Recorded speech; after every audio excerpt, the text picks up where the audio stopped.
Bonjour à toutes et à tous. Je suis heureuse de m'adresser à vous à partir de mon pays, le Sénégal. Je m'appelle Julie Cissé. Je suis directrice exécutive de GIPSOA, qui est un réseau de femmes agricultrices en zone périurbaine, en zone rurale. Et GIPSOA est membre depuis 2014 du partenariat avec WPLP.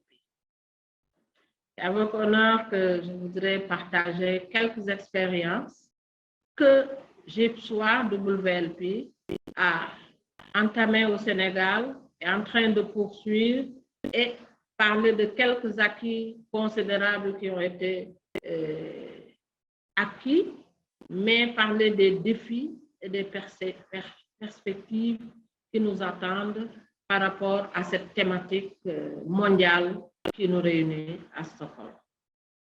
Je voudrais commencer, comme je l'ai dit à l'entame de mes propos, par remercier sincèrement le partenariat WLP, grâce à qui nous avons pu faire des choses considérables, inimaginables dans certains villages du Sénégal.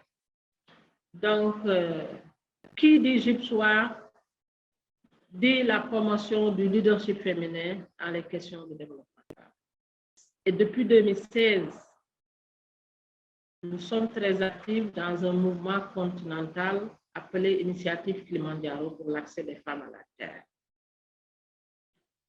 Dès les premiers résultats positifs, nous avons pensé, une fois l'assiette foncière acquise, installer des périmètres qu'on appelait périmètres Baïdoundé en langue locale, c'est-à-dire produire et se nourrir, tout en préservant l'environnement, tout en développant des stratégies fines de résilience face au changement climatique. Et sur un objectif de 30 périmètres, nous sommes au 6e périmètre. Les 5 sont fonctionnels et c'est à partir des expériences de ces 5 périmètres qu'on va vous présenter cette petite documentation pour partager les défis. Donc, la thématique mondiale, une planète saine pour la prospérité de toutes et de tous, notre responsabilité, notre chance, a été très tôt comprise par notre réseau. Et nous sommes en mesure de démontrer que les femmes ont été toujours en première ligne dans la lutte contre les changements climatiques. Slide. Je voudrais partager quelques problèmes et défis environnementaux. Cette année au Sénégal, nous vivons durement les conséquences négatives de l'hivernage passé. Si, en tant qu'agricultrice, j'achète le kilo de haricots à 400 francs, à 1500 francs, 2000 francs au mois de juin, cela veut dire qu'il se pose un problème de soudure, en fait, parce que les récoltes ont été désastreuses. Et les femmes agricultrices sont chargées de gérer tout ce qui est sécurité, souveraineté alimentaire. Donc, les principaux problèmes climatiques et leurs impacts au niveau des femmes agricultrices, il y a une désertification aggravée, une érosion éolienne et hydrique qui lessive et appauvrissent nos sols cultivables. Il y a une salinisation de l'eau et un affaissement de la nappe phréatique. Il y a la rareté de la ressource eau agricole et sa cherté.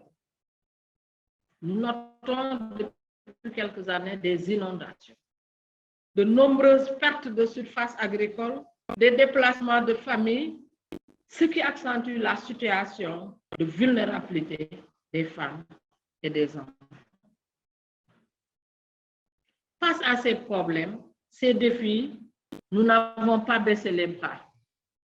Nous avons usé de stratégies féminines fines et nous avons mis en place des actions urgentes grâce à l'appui de WLP à des partenaires comme le Microfem mondial, comme la Fondation Enrichment. Je voudrais citer quelques stratégies que nous avons employées et réussies.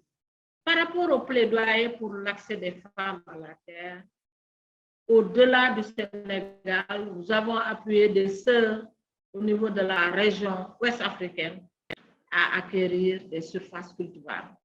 Parce que le plaidoyer pour l'accès des femmes à la terre nous a donné un succès éclatant quand le 25 février 2021, nous avons eu un dialogue de haut niveau avec les instances de l'Union africaine qui ont décidé d'intégrer les 15 demandes de la charte de Kilimanjaro dans les référentiels des politiques. Ça a été un succès éclatant. Mais nous avons renforcé les capacités des femmes agricultrices sur des techniques innovantes pour maîtriser. Dans les périmètres, c'est le système goutte à goutte qui est installé pour atténuer la corvée d'eau. Mais il y a de nombreuses activités de défense et de restauration des sols. Il y a la confection des cordons pierreux pour ralentir la vitesse de l'eau et lui permettre de s'infiltrer et permettre à la nappe de se recharger. Mais nous mettons à côté des ouvrages creusés de retenue d'eau pour les activités féminines liées au maraîchage, au suivi des activités de reboisement et à l'eau pour le breuvage du secteur. Nous avons mis en place dans les 6 zones agroécologiques des pépinières de production de plantes. Et l'objectif pour la pépinière 2022 de notre réseau est de 30 000. Nous avons commencé avec nos propres moyens et nous lançons un appel vibrant à tout partenaire qui puisse aider à matérialiser, à atteindre cet objectif de 30 000 plants. Ces 30 000 plants sont redéployés auprès des organisations féminines membres de GIPSOAR ou non membres de GIPSOAR qui sont actives à ces activités de reboisement, parce qu'une solution que nous maîtrisons à notre niveau et qui est simple, c'est planter, planter, encore planter et éviter la déforestation. Je voudrais en image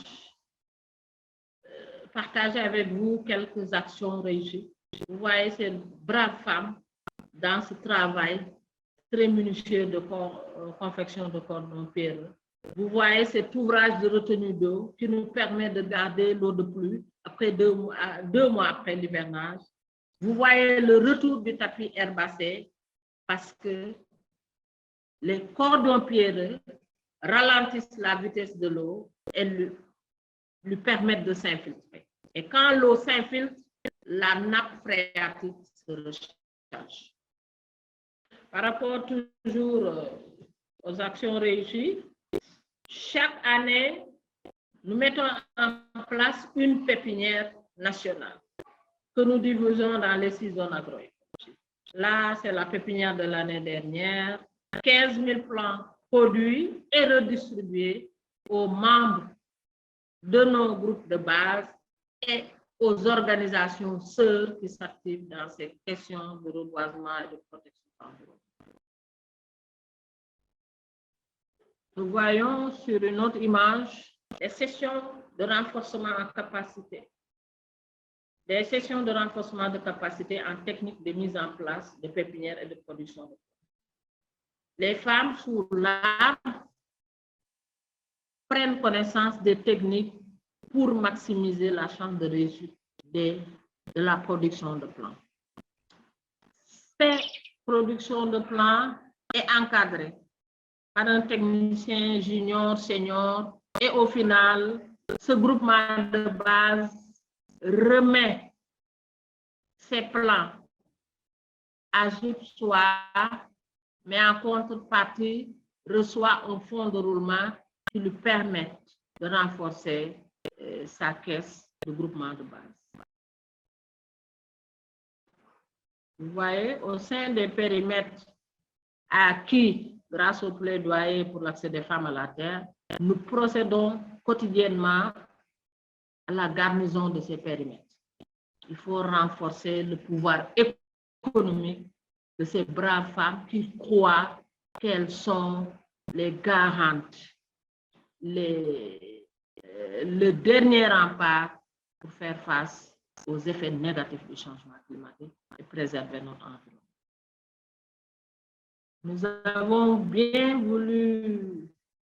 bien voulu être avec vous à Stockholm, mais à partir du Sénégal, recevez ces messages de ces femmes, de ces jeunes qui sont avec GIPSOA sur le terrain et qui posent leurs problèmes en termes de messages, mais ces messages contribuent à réfléchir aux solutions durables pour permettre, comme le thème international l'indique, à toutes et à tous une vie saine, prospère et durable.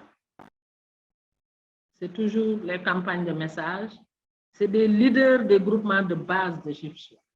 Et chacune, dans son village, dans son terroir, a entre ses mains cette unité verte de production dans ces périmètres appelés Beydoundé pour garantir la sécurité alimentaire de nos familles en zone rurale, mais participer à cette lutte pour mettre sur la table des stratégies féminines fines, simples, de résilience face au changement climatique, mais des stratégies de protection de l'environnement avec des pratiques durables dans l'agriculture. C'est toujours les campagnes de messagerie et ces campagnes sont faites au niveau local, au niveau national, au niveau régional, continental et international.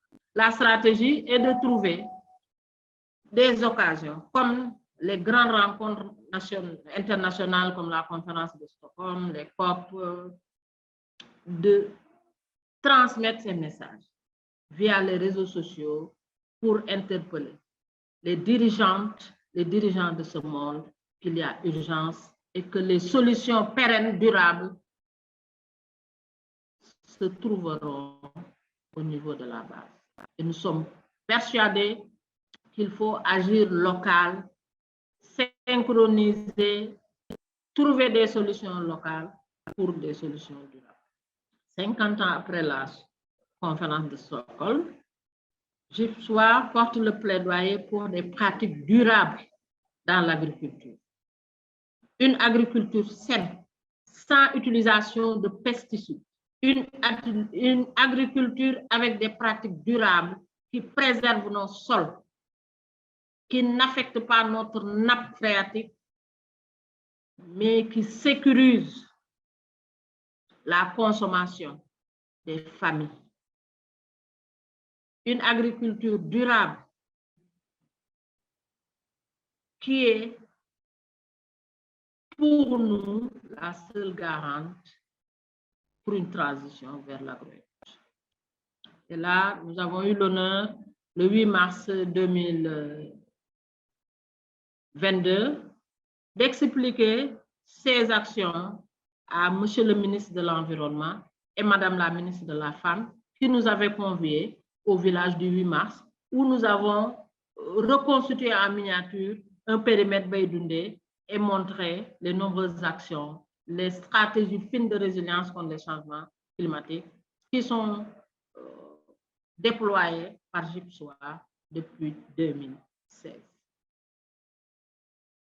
Les activités terrain, vous voyez une session de renforcement de capacité et une distribution des foyers améliorés.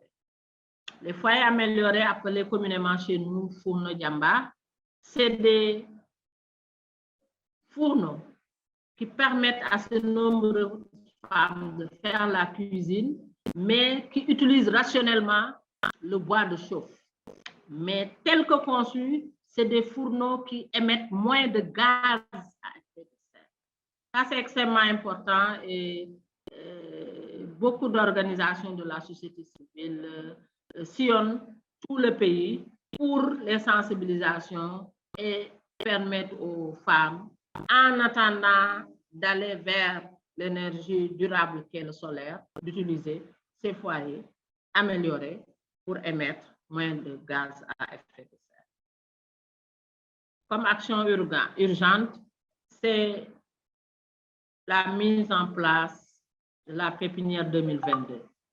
Nous avons commencé, mais nous avons placé la barre très haute. 30 000 plants à produire d'ici le début du mois d'août, les redistribuer aux groupes de base et aux organisations sœurs comme GIPSOA et de procéder à des actions de reboisement.